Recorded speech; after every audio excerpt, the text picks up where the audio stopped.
여러분 안녕하십니까? 바이블맨에게 묻는다의 바이블맨 강병국 목사입니다.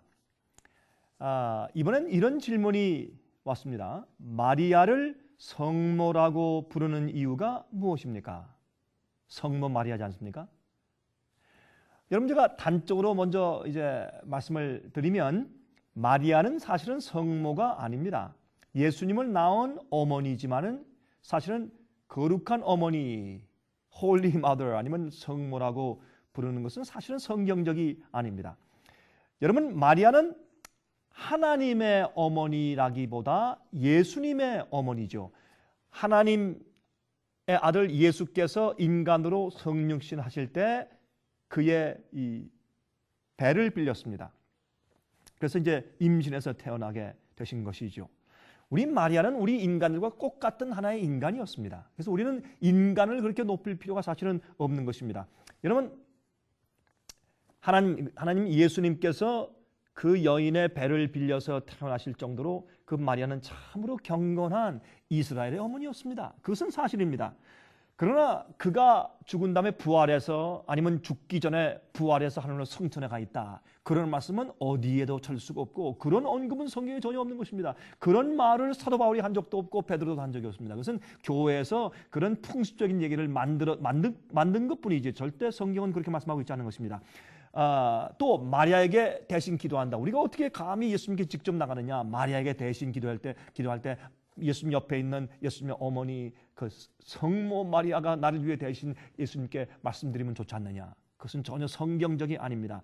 여러분, 디모데전서 2장 5절에 말씀하기를 하나님은 한 분이시요, 다시 말해서 하나님의 아버지는 한 분이시요, 또 하나님과 사람 사이의 중보도 한 분이시니 하나님 아버지와 우리 인간 사이에 대신 우리가 기도하고 우리 기도를 하나님 아버지와 의논하시는 중보자는 한 분이신데 곧 사람이신 그리스도 예수라. 그렇게 되어 있어요. 우리가 기도하고 향해서 기도하고 간구하는 분은 한 분밖에 없는데 성자들도 아니고 베드로도 아니고 마리아도 아니고 바울도 아닙니다. 성자들에게 기도하는 것은 성경적이 아닙니다. 그것은 인간적인 생각이고 이교적인 사고방식이죠. 예수님께 직접 나가서 기도하고 예수님의 유일한 그러한 그 중보자라고 성경은 선포하고 있습니다. 또 사람이 죽은 다음에 어떻게 될까요? 죽은 다음에 어떻게 되는지를 여러분이 자세하게 알아야 그래야 이 말씀도 분명히 이해할 수가 있게 되는 것입니다. 여러분, 제가 이것은 지금 자세히 설명드릴 시간이 없으니까 사람이 죽은 다음에 어떻게 되는가, 영혼은 어떻게 되는 것인가, 또 무덤 저편에 어떤 상태에 있는 것을 우리가 성경적으로 이해해야 되는가 하는 것은 여러분 SOSTV 텔레비전 할 때 www.sostv.net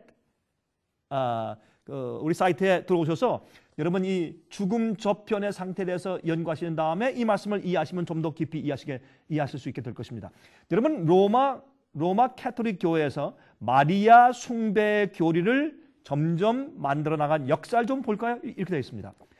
이 AD 431년도에 마리아를 신의 어머니로 높이기 시작했습니다. 이것은 에베소 총회에서 한 것입니다.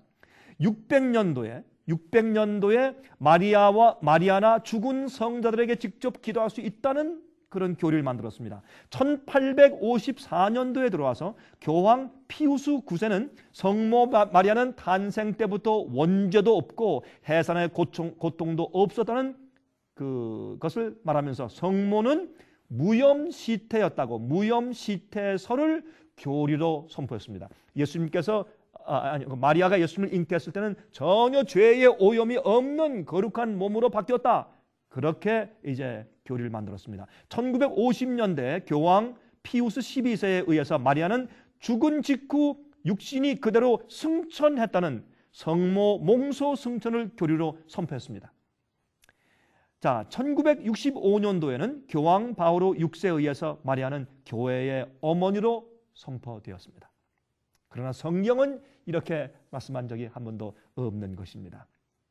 여러분, 이 교회 여신 제도가 있지 않습니까? 그 여신 제도를 원하는 이 교회에서 개종한 많은 사람들을 위해서 여신을 만들어주는 일에 이 마리아를 사용한 것이 역사적으로 우리가 이해되고 있는 것입니다. 성경은요, 선지자들도 그들의 실수를 기록합니다. 베드로가 예수님을 3번 부인한 것을 기록하고, 그렇죠? 실수들을 기록해요. 왜 그렇습니까? 인간이, 그들이 아무리 거룩하게 보이지만 인간이라는 것을 강조하기 위해서.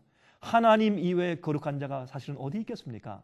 우리가 예수님의 성품을 닮아서 거룩하게 되라고 말씀을 하시지만은, 그래서 성모 마리아는 인간이었지, 우리와 같은 육신이 있는 인간이었지 특별한 하나님의 어머니로 추앙해서는 안 될 것입니다. 또 마리아가 우리를 대신해서 중보자가 되어서는 안 될 것입니다. 이 말씀을 읽겠습니다. 출애굽기 20장 3절, 4절, 5절 보면 둘째 계명이 나오는데, 10계명 가운데 둘째 계명이 나오는데 이렇게 말씀되어 있습니다. 너는 나 외에는 다른 신들을 내게 있게 말지니라. 너를 위하여 새긴 우상을 만들지 말고, 또 위로 하늘에 있는 것이나 아래로 땅에 있는 것이나 땅 아래 물속에 있는 것에 아무 형상이든지 만들지 말며 그것들에게 절하지 말며 그것들을 섬기지 말라 라고 말씀을 하였습니다. 아마 이 말씀은 우리에게 충분한 답변을 줄 것이라고 생각을 합니다. 좋은 질문 보내주셔서 감사합니다.